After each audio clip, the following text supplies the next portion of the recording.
తిరుమల శ్రీవారిని మంత్రి సవిత దర్శించుకున్నారు. వీరికి ఆలయ అధికారులు స్వాగతం పలికి ప్రత్యేక దర్శనం కల్పించారు. రంగనాయకుల మండపంలో వేద పండితులు వేదాశీర్వచనం అందించగా అధికారులు పట్టు వస్త్రంతో సత్కరించి స్వామివారి తీర్థ ప్రసాదాలు అందజేశారు. ధనుర్మాసంలో స్వామివారిని దర్శించుకోవడం సంతోషంగా ఉందని, ఏర్పాట్లు కూడా చాలా బాగున్నాయని మంత్రి సవిత తెలిపారు. చాలా బాగా జరిగింది. వెంకటేశ్వర స్వామి దర్శనం చేసుకుని చాలా బాగా జరిగింది.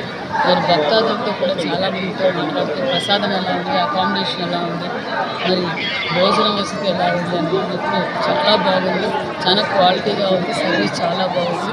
టైమింగ్ ప్రకారం కల్పిస్తున్నారు. అందరూ భక్తాదులు కూడా తెలియజేశారు.